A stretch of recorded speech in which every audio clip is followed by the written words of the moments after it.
Պարոն Կոնջորյան, բարև ձեզ։ Վերևում եք, չէ՞ արդեն։ Ես այսօր հավաքել եմ իմ մեջ եղած ամբողջ քաջությունը, հրաժեշտ եմ տվել տանեցիներին ու վախով եկել եմ ազգային ժողով, տեսնեմ այդ ինչ եք անելու, էլի։ Այսինքն որ երեք սպառնում էիք, որ ասում եք Հայաստանն ամբողջ խմբակցությունը ձեզնից վախենում է։ Ինչ եք անելու։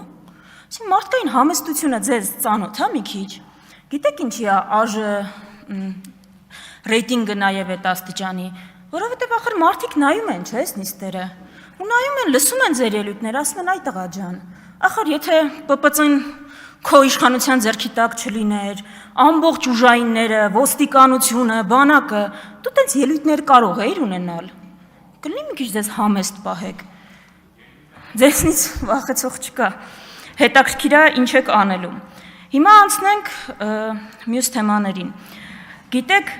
ինձ թվում է մենք մեր հայրենակիցներին այդուհանդերձ չենք կարողացել բացատրել Արեգնազ Մանուկյանի եւ Արտուր Սարգսյանի հետ կապված իրավիճակը։ Երբ մենք խոսում ենք Արեգնազ Մանուկյանի մասին, իմ գործընկերը այս ամբիոնից այսօր ասեց, որ իր 13 տարեկան աղջիկը չի կարող իրեն այցելել։ Պարոն Արտուր Խաչատրյան, կարող է, ոչ միայն չի կարող այցելել, չի կարող զանգել։ Չի կարող զանգել։ Եթե անգամ ենթադրենք, որ Արեգնազ Մանուկյանի վերաբերյալ ձեր բոլոր մեղադրանքները ճիշտ են, այդ հանցանքը անգամ գործվել է, եթե ենթադրենք, համոզված եմ, որ այդպես չի։ 13 տարեկան աղջիկը ձեր կողմից վերահսկվող հեռախոսակապով ինչու իր մոր հետ չի կարող խոսալ։ Դա բացի վրեժխնդրությունից անձնական, ուրիշ բացատրություն կարող է ունենալ։ Չի կարող ունենալ։ Ուրեմն ձերը արդարադատություն չի, վրեժխնդրությունը։ Արտուր Սարգսյանի մասով, մենք այդքան նաիվ չենք, որ մտածենք, չենք ասում ձեզ, Արտուր Սարգսյանին արդարացրեք, ասեք, որ անմեղ է։ Մենք տարական բան ենք ասում։ Սա 9-րդ, այո, կա տենց բան, սա 9-րդ գումարման խորհրդարանն է, այլ է, քան 8-րդը։ Այստեղ այլ մարդիկ են նստած։ Ինչի Արտուր Սարգսյանը չի կարող գալ այստեղ, դատախազը գա այստեղ, եւ Արտուր Սարգսյանի անձեռնմխելիությունը, որը պահանջում է օրենքը, հաղթահարվի նորից։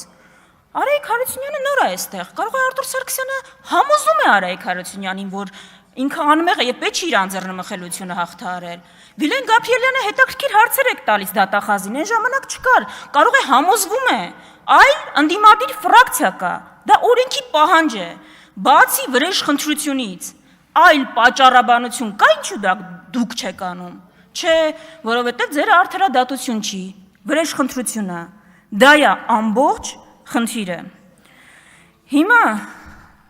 ես Վահագն Ալեքսանյանի ելույթը ինձ օգնեց վերջապես ձևակերպել իմ տեսակետը, թե դուք ինչու եք այսպես վարվում։ Ժողովուրդ ջան, այդ սրճարանի պատմությունը, որ ամենատարածված պատմություններից է, ում հետ չի եղել, անգամ պատմում են այդ պատմությունը։ Մենք չենք հերքում, որ Հայաստանում նախորդ տարիներին անցյալում եղել են արատավոր դեպքեր, նման դեպքեր էլ վստահ եմ եղել են, շատ վատ բաներ են եղել,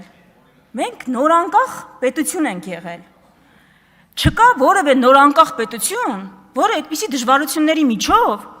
այդ թվում արտոնյալներ, այդ թվում բդեժխի վարքագիծ ունեցողներ չի անցնում,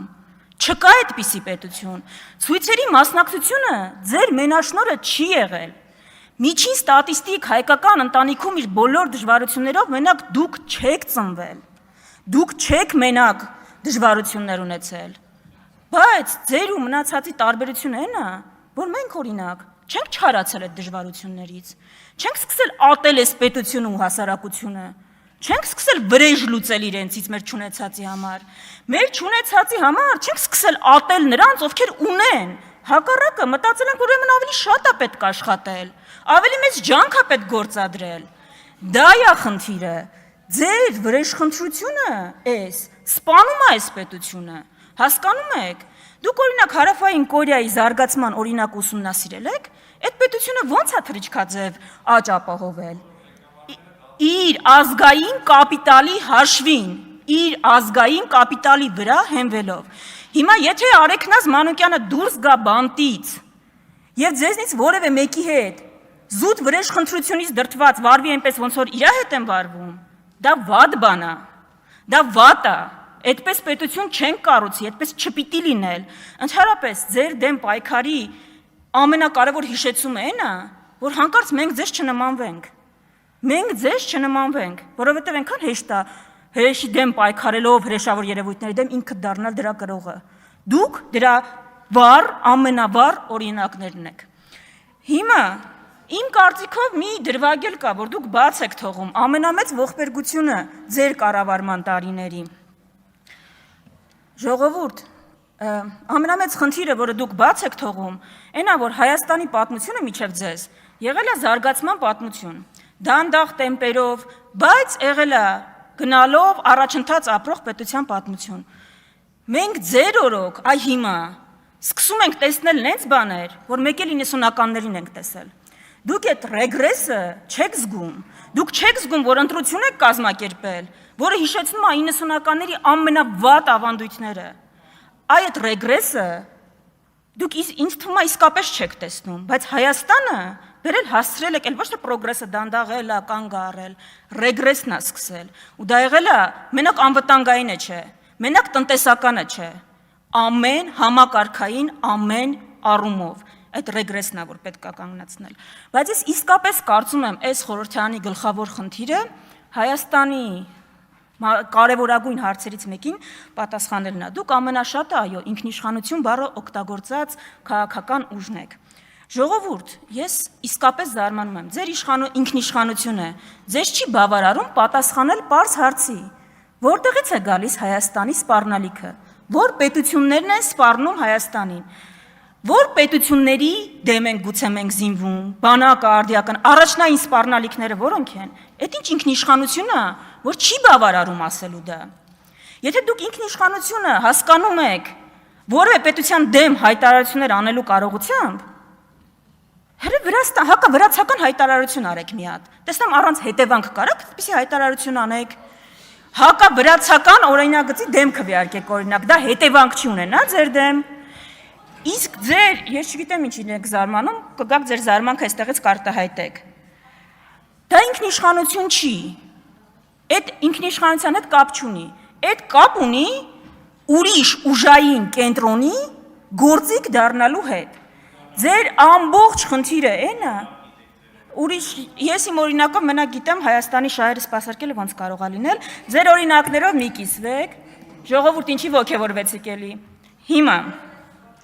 ժողովուրդ, ես գիտեմ, որ իմ ելույթները ձեզ ոգևորում են, հիմա, խնդիրը ձեր էնա, որ օրինակ մենք խնդիր չունենք ողջունելու Եվրոպական միության որևէ հայտարարություն, բանաձև, որը բխում է մեր շահերից, շատ լավ է, եթե որևէ երկիր, որևէ ուժային կենտրոն ընդունել է մեր շահերից բխող բանաձև, պետք է գտնել շահերի հատման կետը և համագործակցել այդ կետում, դուք խնդիր ունեք մտածելու ձեր որոշ գործընկերներ ինչ կմտածեն, ու կապ չունի ձեր համար Հայաստանի շահը ինչ է թելադրում, կապ չունի, որ ձեր արած հայտարարությունների ու գործողությունների արդյունքում մեր տասնյակ հազարավոր քաղաքացիներ հիմա հետևանքներն են կրում, ասենք գիտեք ինչ եղավ ձեր տնտեսական քաղաքականության հետևանքը, որի արդյունքում հիմա մենք օրինակ արգելք ունենք ձկնամթերքի արտահանման, օրինակ հարևան Վրաստանում իշխան ձկի արտահանումը դեպի ՌԴ հասավ պատմական մաքսիմումի։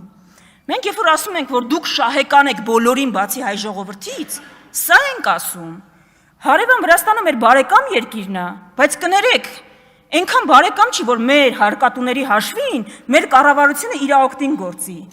Մեր կառավարությունը մեր ժողովրդի օգտին պիտի գործի։ Ու ամբողջ խնդիրն է մեր քարոզարշավի ամբողջ ընթացքում, օրինակ Մարտունիում, տասնյակ քաղաքացիներ մեզ մոտենում են ու ասում են, որ հենց ամենօրյա կյանքը օրինակ Ռուսաստանի Դաշնությունում խանգարվել է, դժվարությունների են հանդիպում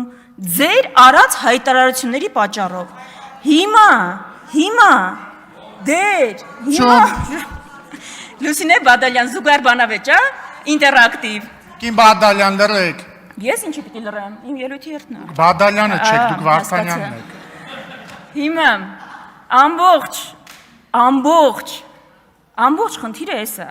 Այսինքն, դուք ինձ թվում է կապ ունեք բոլորի շահերի հետ, անկեղծ եմ ասում, ու ձեր այդ վեկտորների տատանումները այնքան հաճախակի են, ոնց որ Նիկոլ Փաշինյանի տրամադրության տատանումները։ Միակ սուբյեկտը, որի հետ դուք օրգանիկ կապ չունեք, ում շահերին ոնց գործում եք չի համապատասխանում ձեր գործողությունները, հայ ժողովուրդն է։ Հայ ժողովուրդը ու դաշնակցությունը նույն գծի մեջ են։ Միակ երկու երկրները, ում շահերին դուք երբեք չեք հակասում, ինչ գործողություն էլ անեք, Թուրքիան ու Ադրբեջանն են։